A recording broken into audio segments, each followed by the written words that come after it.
Усім прывітанне яшчэ раз, з вами по-ранейшаму Зміцер Лукашук, і мы по-ранейшаму абмяркоўваем падзею Беларусі і за яе межамі, як звычайна ў гэты дзень і ў гэты час з намі на сувязі і са сваём штотыднёвым аналізам падзеяў і ў свеце, і не толькі ў свеце, але і ў Украіне дацэнтка, кандыдатка гістарычных навук Роза Турарбекова. Хотел уже сказать, была я там, не была, але уже что было, то и было. Так что, дарэчы, нешта з таго, что было, яно вяртаецца. Да прыкладу, спадарыня Роза вярнулася да свайго YouTube канала.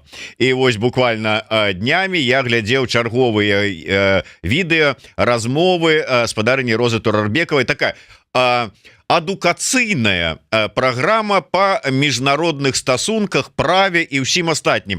Як кажуць, тое, што вы баяліся спытаць, але вот вам расказалі і без ваших пытанняў.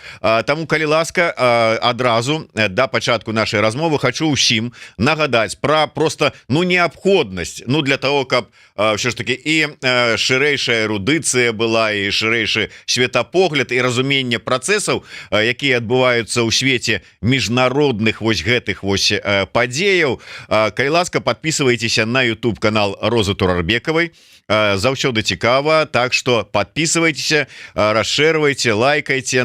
Самі ўсе дарослыя людзі, безумоўна, все тое ж самае трэба рабіць і с YouTube каналам Еўрарадыё, але калі для вас гэта бяспечна. Так вось, спадарыня Роза, вы нават сваю вось гэтую, умоўна назовём лекцыю на YouTube канале пачалі ізноўку там са словаў пра вось выбары, якія нібыта дату выбараў, якую нібыта абвесцілі, і гэтак далей.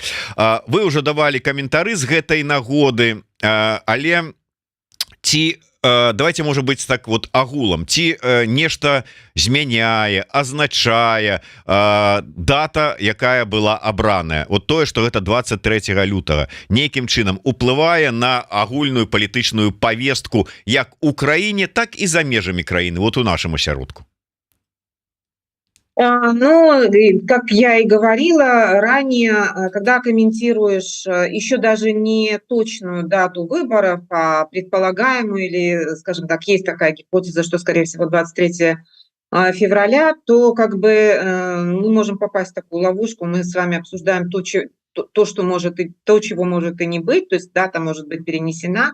Но предположим, что это действительно отбудется 23 лютого, и тады мы, исходя из гэтай посылки, мы будем нешта там абмяркоўваць. І па-першае, на мой погляд, трэба такую увагу дадаць да ситуации ў рэгіёне. Я мяркую, і гэта у меня не арыгінальная такая думка, я маю на увазе, что такие усялікія события на фронте, у тым ліку Курск, паўплывае на Лукашенко вельмі так моцна. І, мабыць, яны думаюць аб тым, каб да наступнай летняй кампаніі вось правесці гэты ритуал, потому что я не могу нават назваць гэта выбарамі, гэта ритуал, і закрепіць вось уладу. По такому фармальному, по такой формальной прикмете. А вось прызнаку. А вось что касаемо до внутренней ситуации в Украине, вось тут у нас уже яшчэ менш как-то вядомых фактов адносна стану здароўя Лукашенко, адносна таго, што адбываецца насамрэч у сацыяльных і эканамічных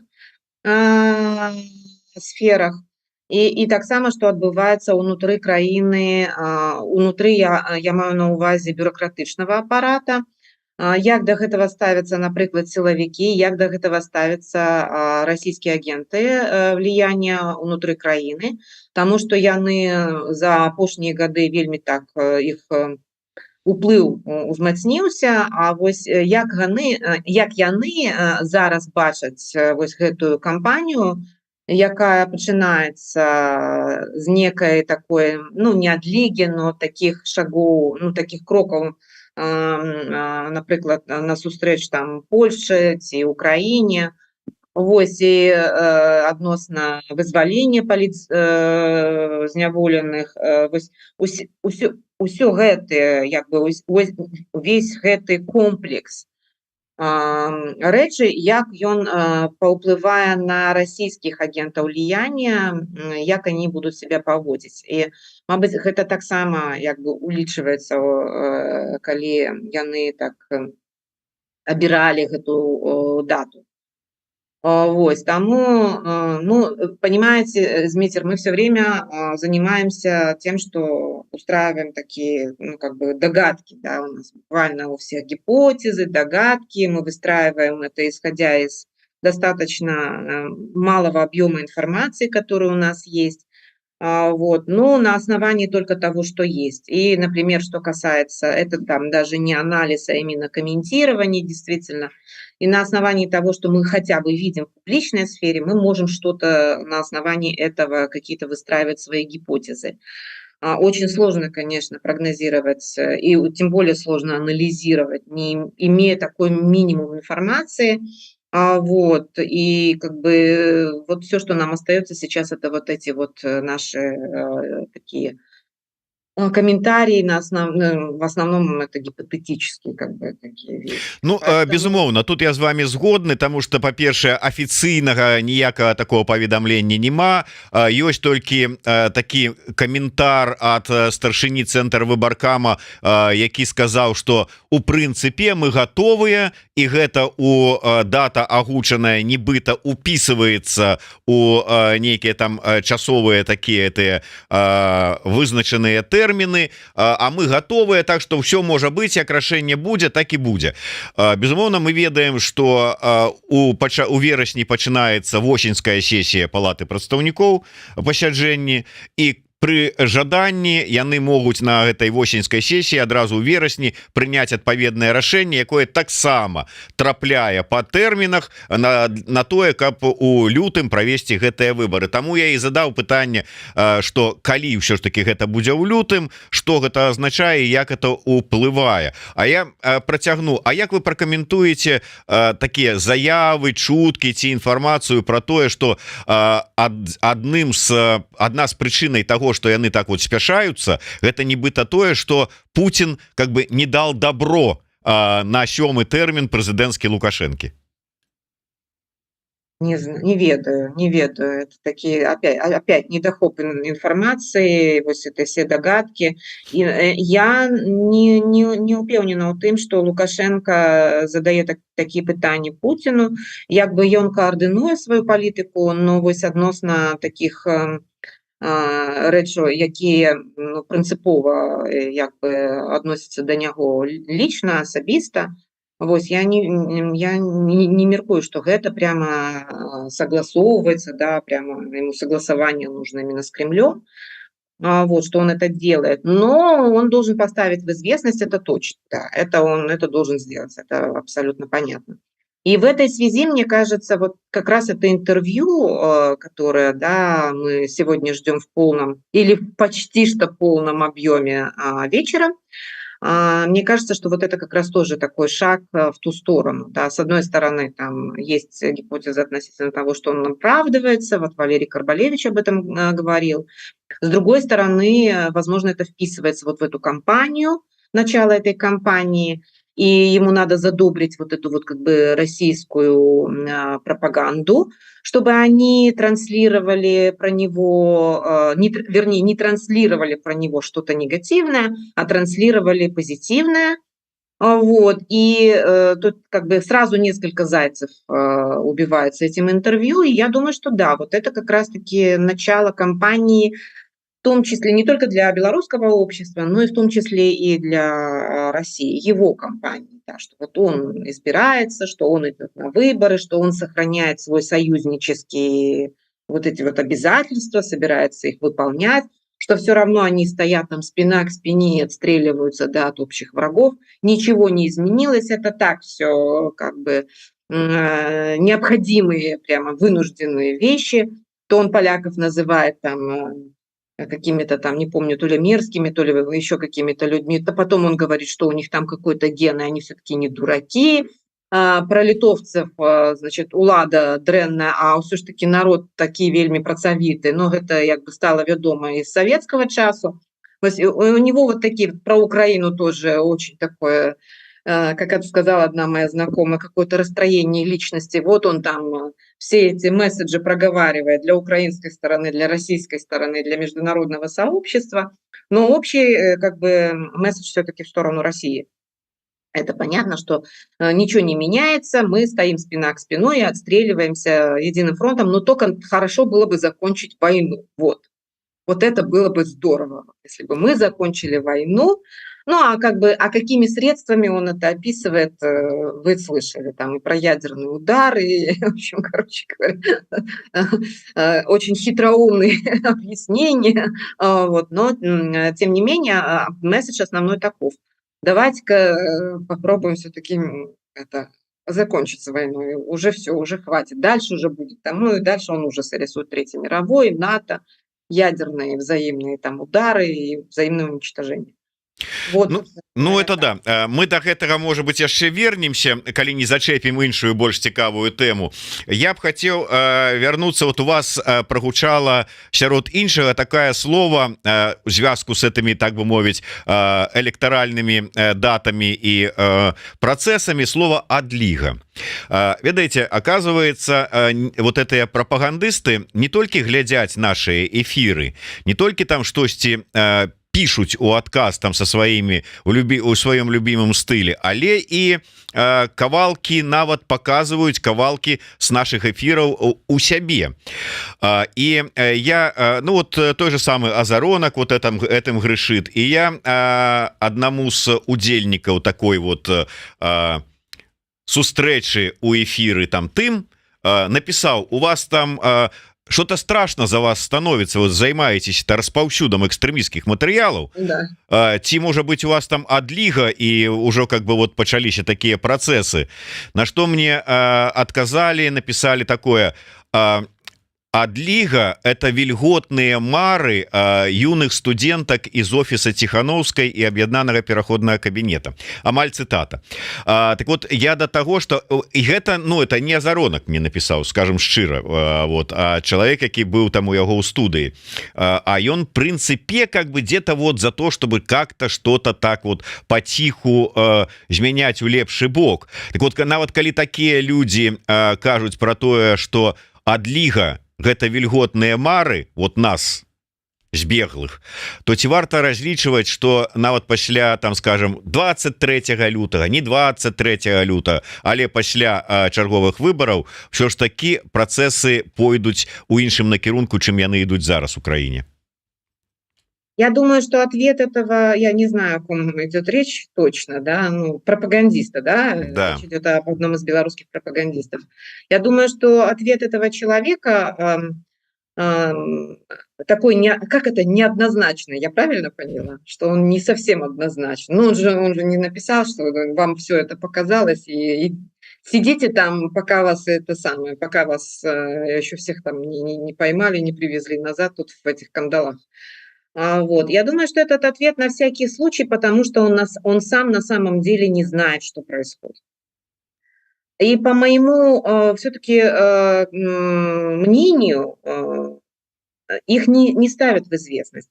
Они вынуждены, как это сказать, буквально угадывать, каковы основные мейнстримы. Если только они не имеют более близкого доступа, там, например, и их конкретно не инструктируют при этом. Вот если бы их конкретно инструктировали, они бы вам отвечали там уже по инструкции, да, которая там выдается. Вот сейчас за медиа, я не знаю точно, кто уже отвечает, Вот, возможно, сейчас у них такое состояние, как это сказать, некоторой неопределенности вот в этом вопросе. Может быть, это просто как бы наши с вами тут домыслы, просто-напросто у человека было такое настроение. Я не знаю. Но что точно видно, да, что мы точно знаем? Политзаключенных стали отпускать, но при этом продолжают людей хватать. То есть как бы нет устойчивого тренда. Это первое. Второе, все, что касается выборов, ритуала, да, выборов Лукашенко, все, как всегда, покрыто там, я не знаю, завесой, да, тайны. Это второе. Третье – это то, что все равно, несмотря ни на что, пусть на меня уважаемые пропагандисты-то, в кавычках уважаемые, не обижаются, но Лукашенко действительно болен. Он действительно слаб. И вот эту слабость, кстати говоря, вот это то, что он слабый, что у него со здоровьем, что то да сё, в принципе, ну, как бы, резкого отрицания я пока не вижу, но, по крайней мере, это может служить, кстати говоря, вот этой попыткой, начать диалог. Ну, вот я такой слабый уже, со здоровьем не очень. Людей вот призываю привыкать к мысли о том, чтобы они думали уже о другом президенте. И это тоже может являться, как это сказать, таким своеобразным информационным поводом для того, чтобы все-таки диалог с Западом начать. Он заинтересован в этом диалоге не менее, если не более, чем западные партнеры, чем соседи. Как раз таки соседи оказывают давление. А вот Лукашенко, его такая, ну, не совсем, как это, умиротворяющая речь, но близко к тому, это видно. И да, возможно, что это станет основным, как это сказать, кредом, политическим кредом этой кампании. Возможно. Вот. Но, к сожалению, вы знаете, что столько происходит всяких разных событий. Вот Курск можно назвать черным лебедем? Ну, для Украины это не черный лебедь, они сами это сделали, да. Но я думаю, что для России и Лукашенко точно это было совершенно неожиданно. И это изменило контекст. Ему приходится объясняться перед этими Z-патриотами, перед российской пропагандой, почему он отвел войска, потому что, как вы знаете, его же стали обвинять в этом. Вот насчет этой лиги, конечно, интересно. Но я все еще пока продолжаю оставаться при том убеждении, что это зигзаг, это не поворот.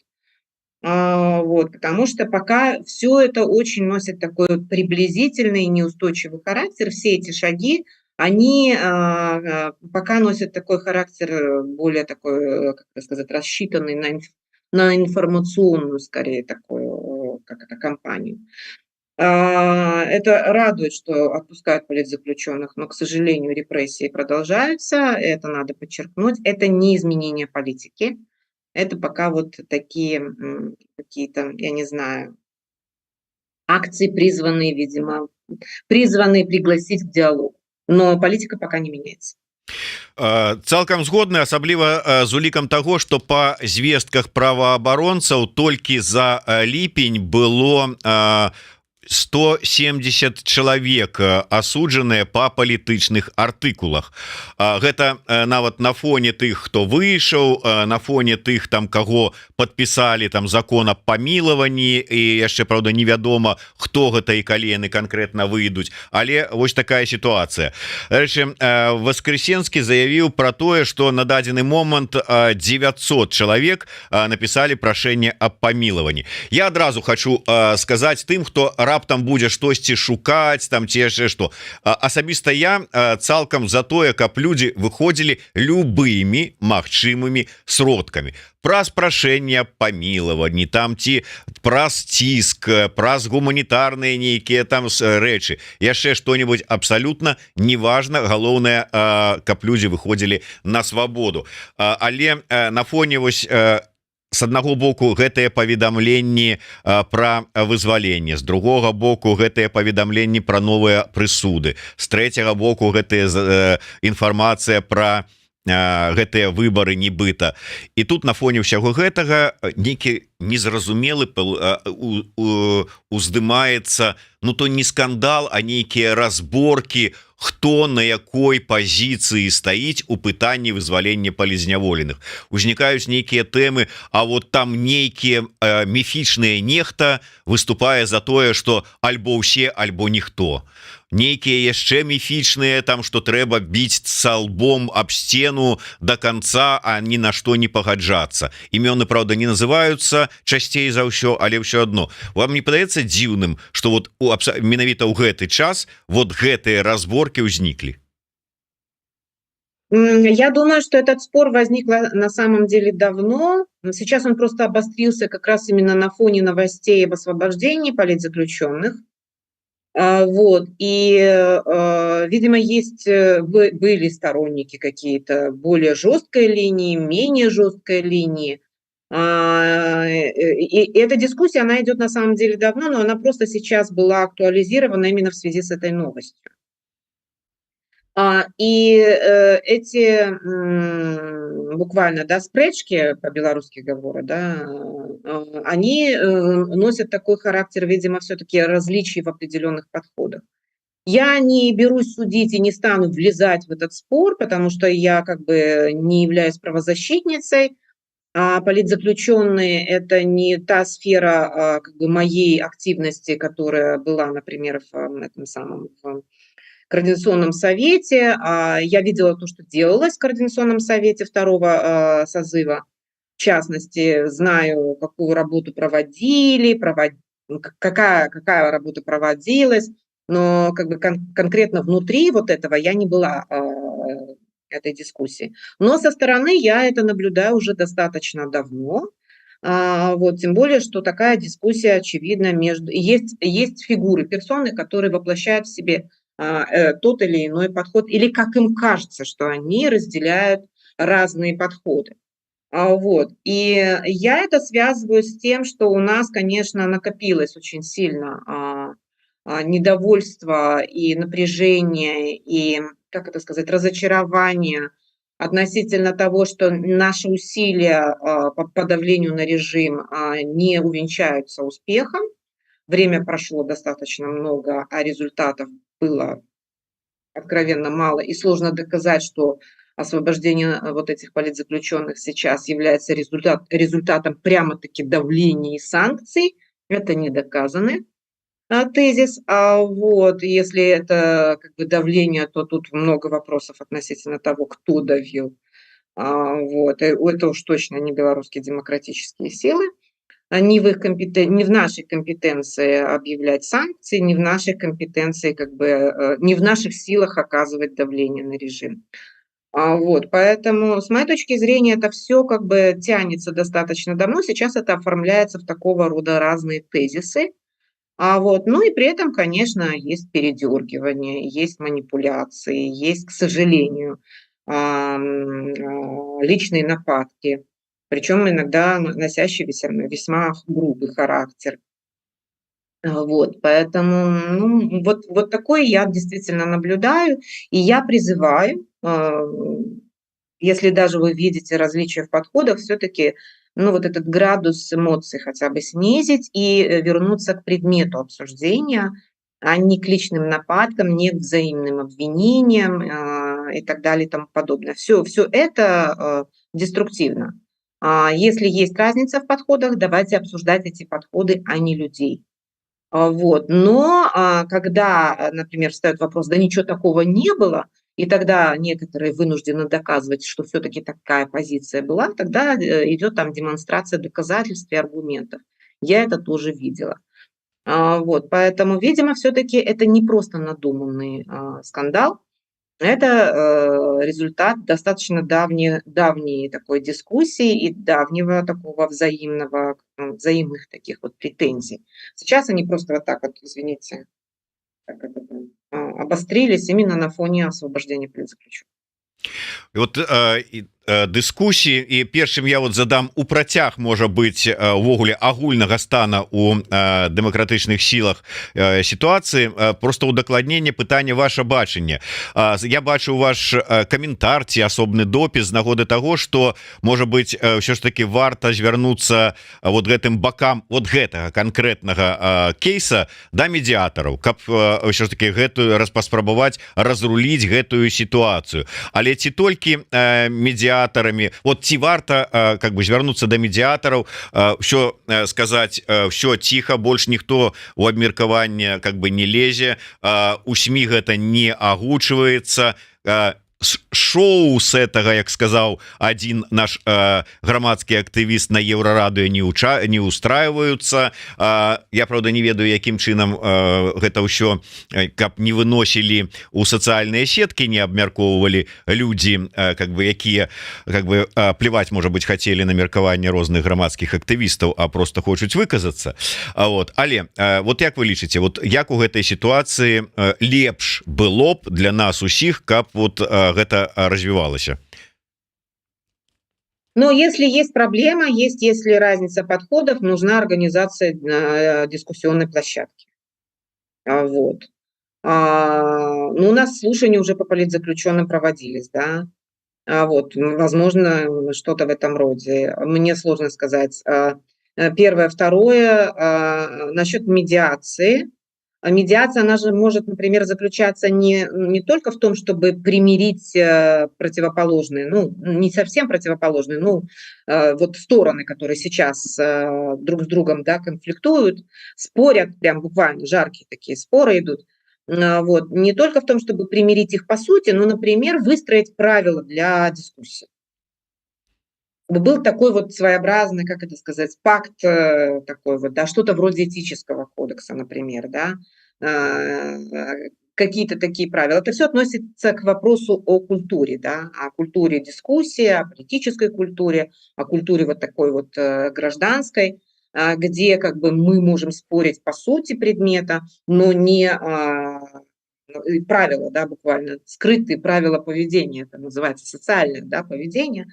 Выработать эти правила и считать их общепризнанными. И в случае, если идет нарушение с той или иной стороны, чтобы порицание было не только тех, на кого это направлено, но и в том числе и тех, которые рядом, те, кто ваши единомышленники, чтобы они не допускали рядом с собой людей или говорили им о том, что это неприемлемо, так вести себя нельзя. У нас, конечно, с этим большая проблема, потому что белорусы достаточно долгое время, ну, у нас не было такого, как бы, такого опыта развития демократии, гражданского общества в свободных условиях. Поэтому, конечно, мы не очень зрелые как общество в этом смысле. Но это же не значит, что мы не должны созревать. Поэтому я думаю, что вот по-перше, что вот как бы если мы не можем прийти к согласию относительно содержания спора, то, по крайней мере, мы должны прийти к согласию о том, как его надо вести, как его вставить в рамки цивилизованные.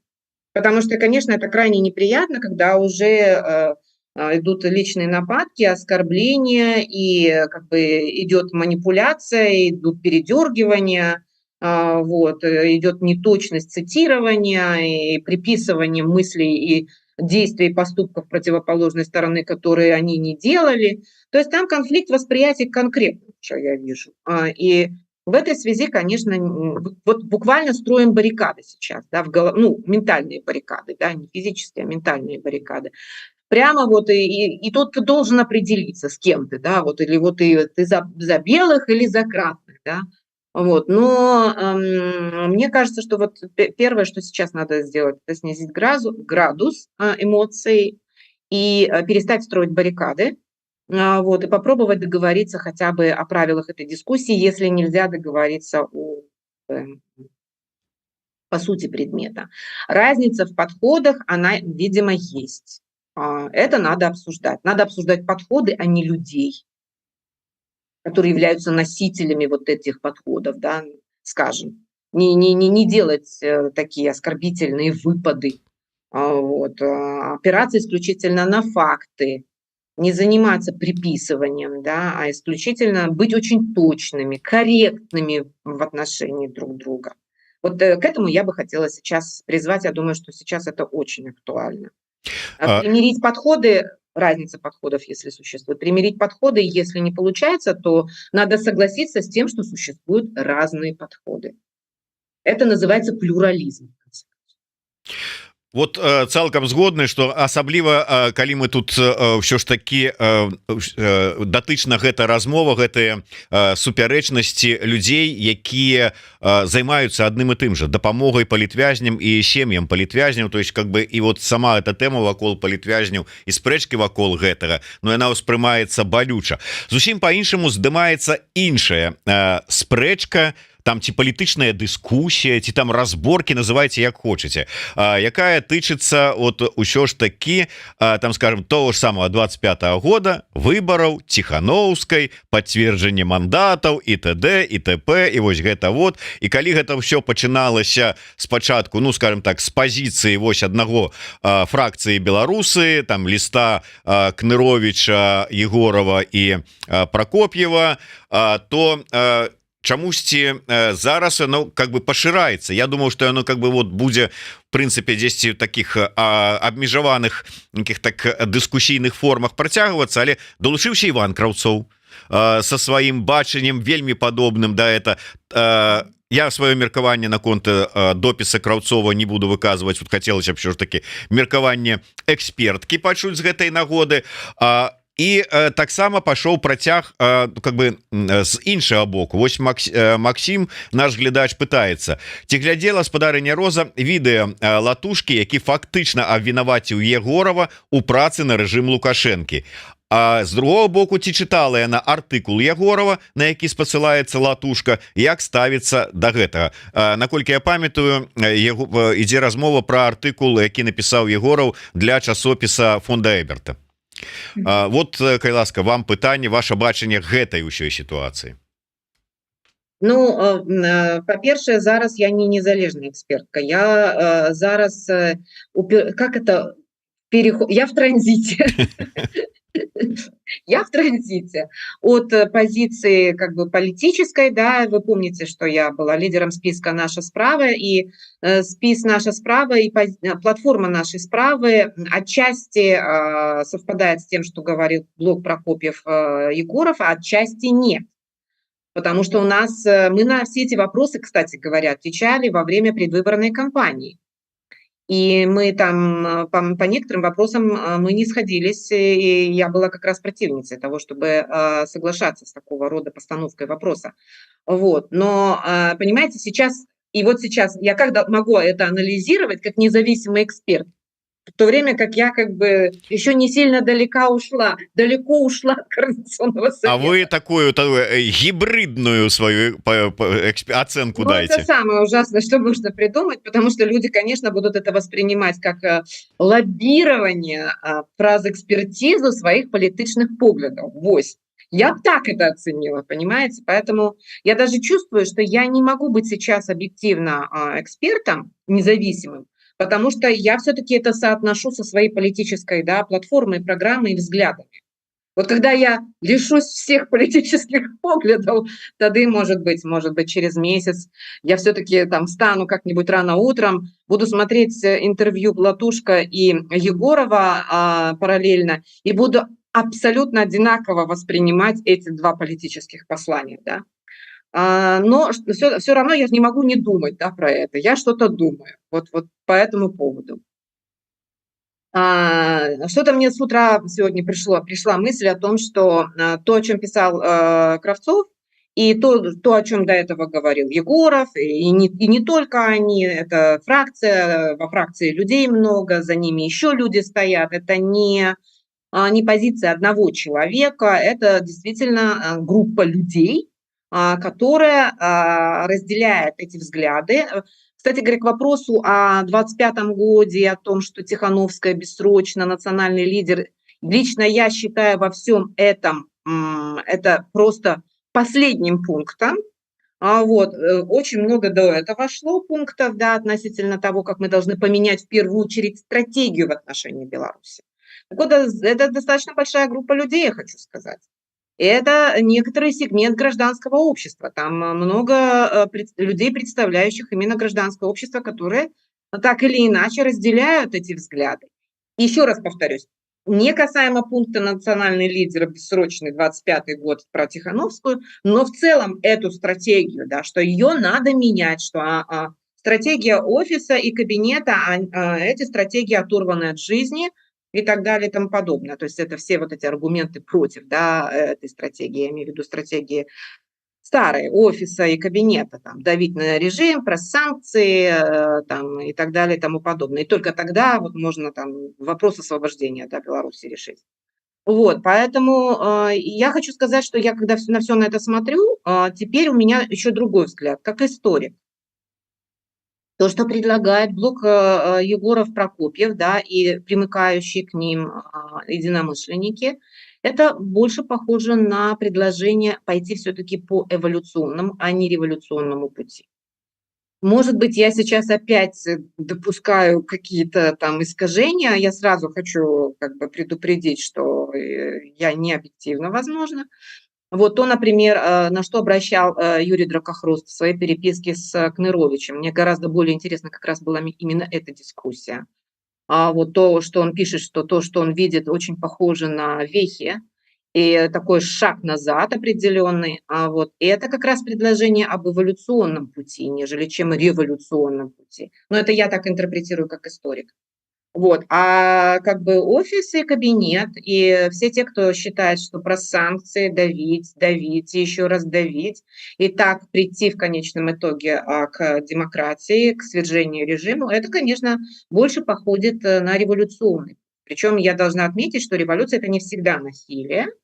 Вот это может быть опять сочетание элементов, но очевидно, что речь идет о радикальном решении, не постепенно. Вот. И теперь вопрос к зрителям. Что вы приемлете? Вам хочется быстро и сразу? Или вам, или вам более приемлем вариант постепенно, шаг за шагом, и вы достигаете этой цели, но через энное количество лет? Там растягивается это во времени, и нет гарантии, что это достигнет этой цели. Так и нет гарантии в первом сценарии тоже. Поэтому это к вопросу о том, какой вы путь выбираете, что вам кажется более, как это сказать, близким.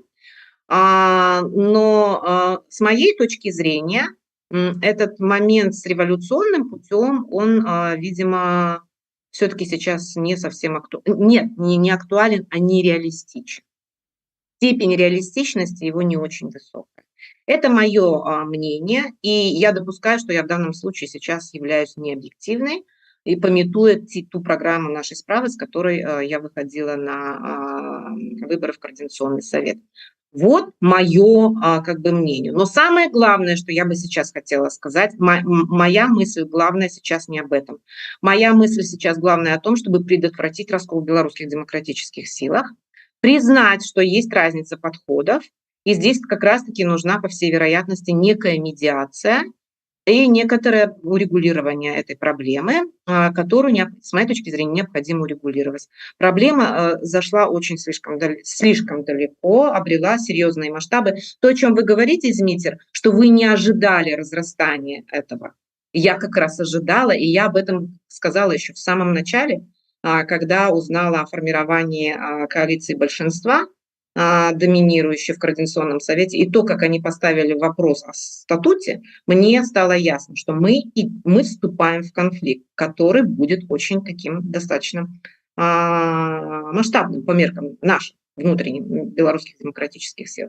И здесь я хотела бы обратить внимание на то, что сейчас необходимо все-таки думать об урегулировании, о том, что эта проблема есть, ее надо признать, надо заниматься ее урегулированием. Надо сейчас попробовать остановиться все-таки в строительстве баррикад, снизить градус эмоций и проявить взаимное уважение друг к другу. Опять, это все опять повторяется, то, что я говорила, да, уже до этого, все, что связано с культурой, дискуссией и политической культурой, и прекратить нападки личные, прекратить оскорбления и обвинения, черт знает в чем. Ну, это была моя как раз последняя публикация в Фейсбуке, я об этом написала. Потому что это деструктивно в отношении друг друга и в отношении белорусских демократических сил, в отношении Беларуси, в отношении будущего Беларуси. Вот я призываю просто к тому, чтобы немножко остыть, остановиться и подумать о том, как нам стоит сейчас эту проблему урегулировать. А те, кто не видят эту проблему или ее не признают, или считают, что это бунт маргиналов, я хотела бы обратить ваше внимание на то количество людей, которые сейчас возражает этому. И это даже если это меньшинство, это же не означает, что их надо выкинуть из белорусских демократических сил, сделать вид, что их нет, или они могут сами уйти. По-моему, нам хватит уже вот этого. У нас уже было это неоднократно, нам, по-моему, этого хватит. Если мы способны сейчас продемонстрировать договороспособность помеж собой, значит, у нас в будущем, в принципе, будет хороший опыт. Если мы сейчас не продемонстрируем эту договороспособность, а будем опять использовать этот популистский тезис относительно «давайте сядем раздеваться и работать» или закатывать рукава и работать, да, и мериться количеством дел между собой, как меряются между собой иногда мужчины, ладно, не буду уточнять, чем, это деструктивно тоже. И я бы хотела бы призвать и ту, и другую сторону сейчас остановиться и посмотреть на себя в этом свете. Может быть, нам сейчас стоит снизить градус и подумать о том, как мы можем урегулировать эту проблему. Сами, наверное, уже не справимся. Нужна медиация. Спадарня Роза, і ўсё ж таки я зараз попрошу вас уключить конкретного незалежного эксперта, выключить вот эту вот частку свою политыкини. Я просто читаю вот Ивана Краўцова. Вот послухайте, вот я просто процитую. Стратегия на деэскалацию. Я на мове оригинала. Стратегия на деэскалацию предполагает максимальное вытягивание Беларуси из ситуации напряженности, внутреннего общественного конфликта, экономической изоляции или потенциального вовлечения в военный конфликт, пусть и путем уступок властям Беларуси. Предполагается, что активная дипломатия и экономическая заинтересованность со стороны властей к ЕС и США приведут к частичной относительной либерализации, возможно, к переоткрытию независимых СМИ, возобновлению полетов, улучшению возможностей для работы и образования, освобождению политзаключенных. Мне тут начинают летать ружовые пони, и тут я прочнуўся, называется. Вот у мяне такое ўражанне ад вот всяго пералічанага. Вот реально, калі паглядзець на рэжым, на яго стан, на яго дзеянне, на ўсё, у чым мы апынуліся. Вот як вы ўспрымаеце вось гэтае прыгожае абзац из фантастычнага романа Уэрта Геббельса? Ну, во-первых, насколько я поняла, Ваня описывает два крайних, да, сценария, насколько я помню, да. Вы сейчас зачитали один из них, да, а тот сценарий вы вот для справедливости ради надо было его тоже зачитать. Вот, это первое. Второе, моя претензия к Ване не в том, что он написал так. Ну, что плохого в том, что он написал? Может быть, даже можно представить, что мы можем повлиять на это каким-то Я ж не кажу, что он и прыгожа написал. Все хорошо написано. Я пора рэчаіснасць. Моя претензия вообще к тому, и мы переписываемся, я пишу ему об этом. Моя претензия к тому, на основании чего он вычисляет вероятность. Это не праздный вопрос с моей стороны. Это вопрос методологический. Я вот не понимаю, как он вычислил 60 и 40%. То есть это такое внутреннее самоощущение или это основа... Ну, он пишет о том, что нет. Все-таки исходя из того, что он там имел опыт, и вот такое его видение там и так далее, там подобное. Мы с ним находимся все еще в переписке, но не в частной, а мы в Фейсбуке переписываемся, комментируем друг друга. Я еще не читала дальше. Вот, но еще раз повторюсь, мой вопрос пока заключается в этом. Это вопрос методологический, да? Как вычисляется степень вероятности реализации того или иного сценария? потому что он поставил 60 против 40, 60 вот как раз на тот сценарий, который вы сейчас зачитывали, и 40% на второй сценарий, который вы не зачитывали. Вот. На другі сцэнарый, калі я не памыляюся, вот вероятнасць тут вот гэтага 60, а у таго верагоднасць 10%, я попрошу. А куда 30 делать? Непонятно. А там 30 нема, просто вероятность 10%. Вот у меня как бы... Ну вот, да, нет, я верю вам, я не думаю, что вы передергиваете. Я к тому, что у меня-то вопрос как раз именно к этому. Как мы вычисляем вероятность реализации того или иного сценария? И я пока еще этого ответа не получила. С моей точки зрения, конечно, эволюционный путь сейчас выглядит гораздо более предпочтительным, нежели чем революционный. Но вот чтобы так обозначить степень вероятности, моя, академичность восстает против такого, потому что я должна получить разъяснение относительно методологии.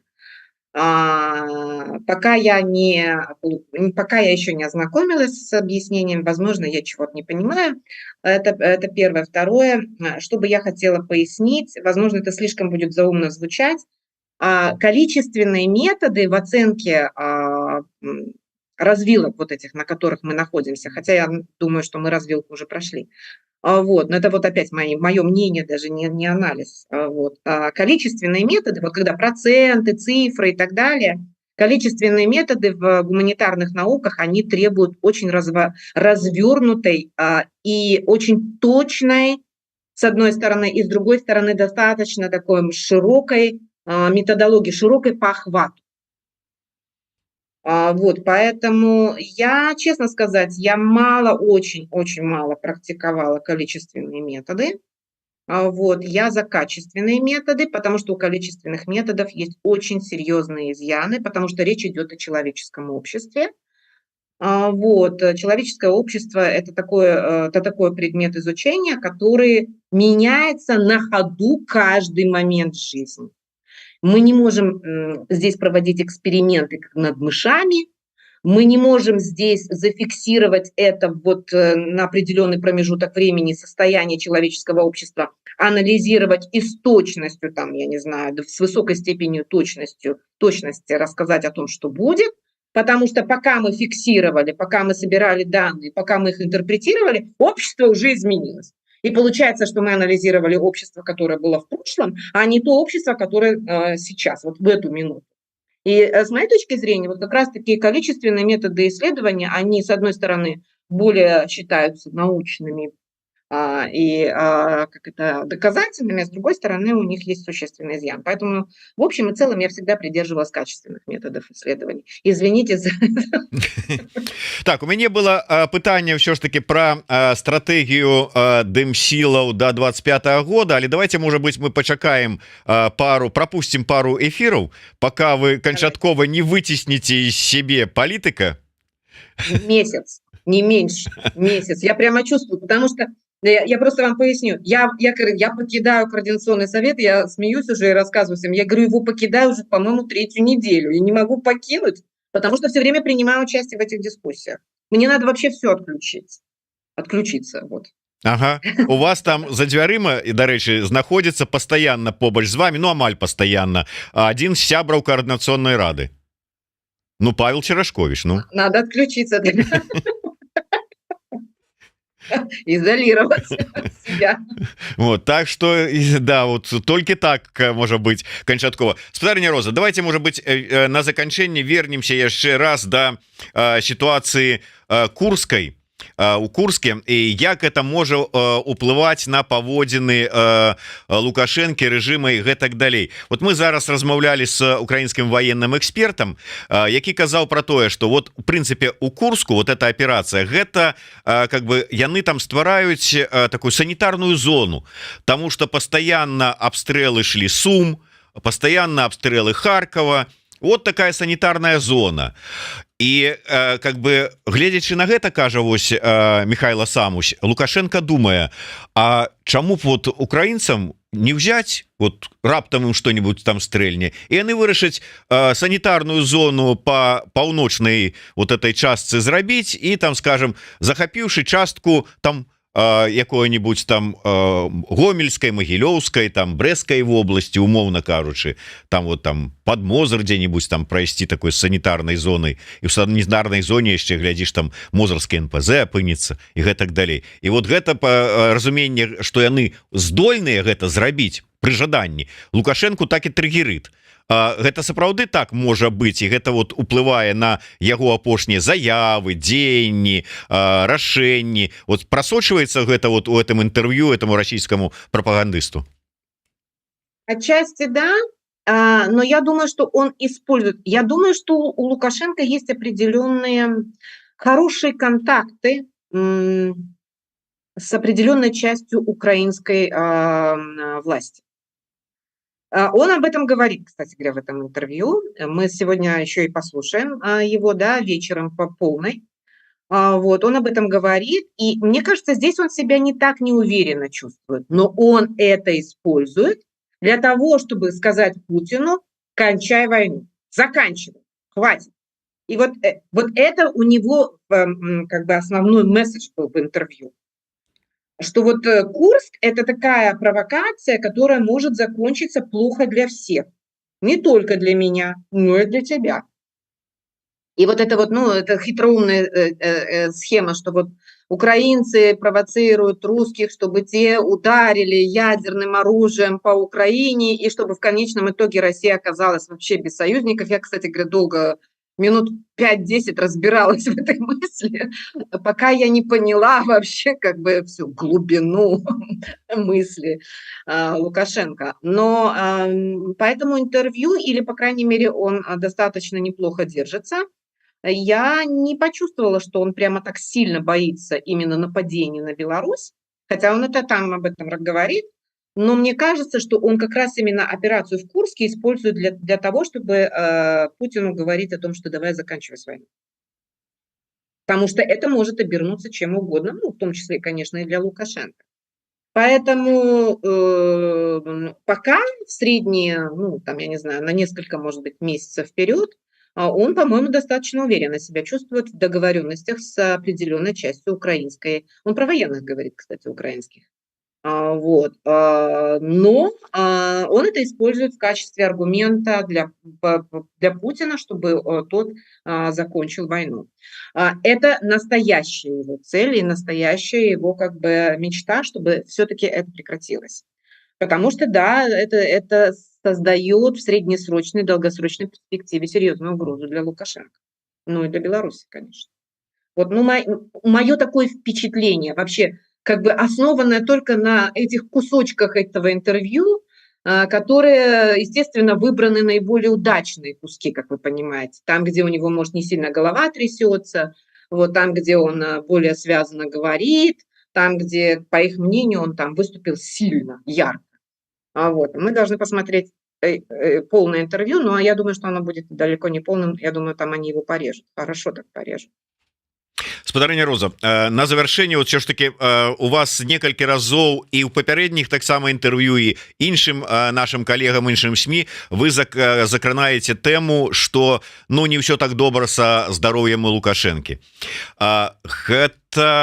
Ну гэта можа азначаць, што вы бачыце уже нейкія прыкметы того, што ну у чыноўнікаў уже ж у бюракратаў іх же ж нюх на ўсе гэтыя справы ёсць, што там уже нейкае там шевеленне, там уже пачынаюць сабе новага акелу выбіраць, там это ўсе ну не могуць же яны сядзець просто так і чакаць пакуль яно само там нешта здарыцца і само неяк вырашыцца. Яны ж павінны уже неяк там дворцовыя все эти перавароты ніхто ж не отменял там ці скажем змовы.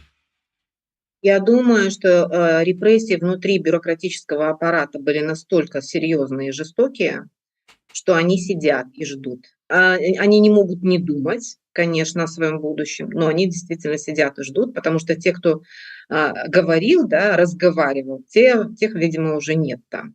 Вот, поэтому белорусские власти, белорусский бюрократический аппарат в этом отношении не похож на то, что я вижу, например, там в Казахстане, в России, еще где-то, да. Они не обладают самостоятельностью, в первую очередь экономической, тем более политической, никакой вообще политической самостоятельности. Они сейчас находятся под прессом, очень серьезным давлением. Мы не знаем уровень и степень жестокости репрессий внутри аппарата, например, против военных. Вот, мы можем только там догадываться, и какие-то там слухи до нас доходят, как бы об этом могут нам там рассказывать, да, например, люди, которые, ну, как это сказать, что-то подобное слышали, их коллеги, да, например, в Украине. Вот, но мне кажется, что касается наших бюрократов, они молчат. Но что они там себе намалчивают, как говорится, вы же видели, я в ТОКе говорила, что белорусы на всякий случай молчат. Что они там, ну и молчание не есть знак согласия, да, вот что у них там это за молчание, и что за ним стоит, очень сложно говорить об этом. Посмотрим, я не знаю. Мне кажется, что Лукашенко еще и будет использовать свою слабость для выявления предателей.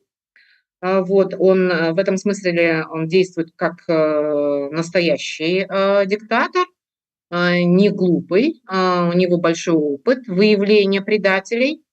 Я думаю, что он будет сейчас использовать, в том числе и наш с вами тезис, который мы постоянно с вами обсуждаем, он будет его использовать тем, чтобы выявить предателей.